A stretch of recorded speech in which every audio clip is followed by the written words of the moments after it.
Good afternoon, ladies and gentlemen. My name is Vernon Bonser. I'm the VP of Sales for OCTO in the UK and Ireland. And thank you very much for giving me the opportunity to come and speak to you today about vehicle telematics, the connected car, and effectively what that journey's looked like to me over the last 10 or 15 years. For those of you who are old enough, I want to take you on this journey with me. And I hope you remember, this is pretty much what audio used to look like in our cars. One cassette in a cassette player that went round and round and round. Telematics isn't that different, and I liken the journey of the audio journey in our cars to that of telematics, realistically.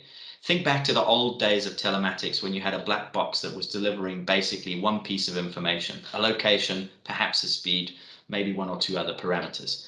Not dissimilar to the cassette, which, if you remember, if you were lucky, had one album on it and you could literally play one side or the other side, and that was pretty much it. Things have certainly changed over the last 10 or 15 years. And if we go back to that audio journey, for example, this is pretty much what the dashboard of your car looks like today. Telematics is absolutely no different.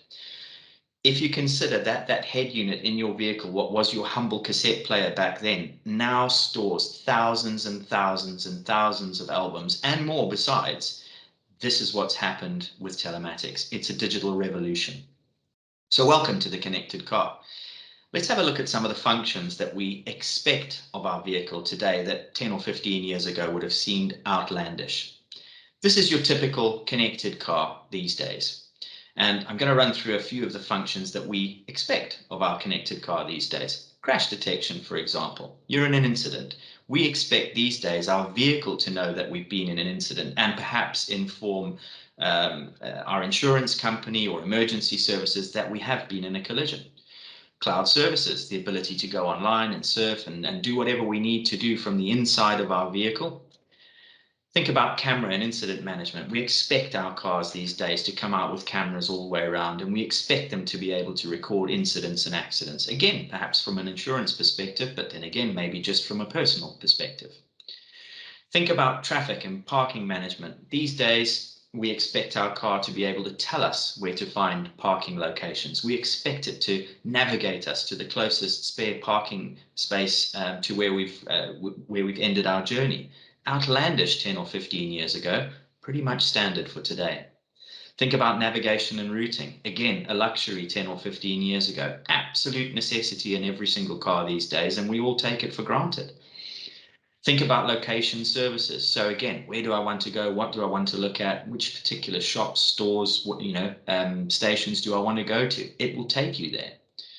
Think about EV range and charge points. So as the EV revolution comes along, you're in your electric vehicle, you're running out of charge. We expect the vehicle to be able to say, well, you're low on charge. These are the closest charge points within your radius. And would you like to navigate to one of them? Absolutely. This is the joy of the connected car. Think about over-the-air firmware.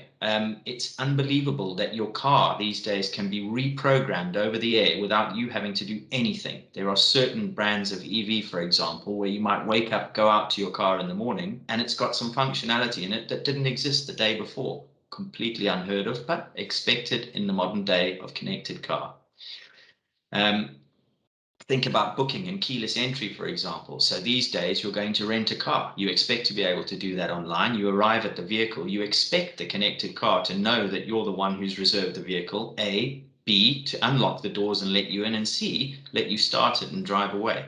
Again, outlandish 10 or 15 years ago, standard stuff these days. Think about health statistics. We expect our vehicles to know what's wrong with them today. There are so many sensors in them, and quite potentially they will be calling the agents to say, oh, I have a brake problem, or I have a warning light that's come on, I need a service. These are all standard things we accept from the connected car today, and that's how far the journey has gone. Think about Infinality Wi-Fi hotspots. So the ability to surf the internet from the comfort of your own car and do anything you would normally do on the internet within your vehicle. If you look at these points on the screen in front of you now, these are just some of the functionality that we expect out of the connected car today. And again, if you go back to that humble cassette or that humble black box, you would never have believed that all of this functionality would now be available. I hope you've enjoyed this very, very short journey through the connected car over the last 10 or 15 years. Thank you very much.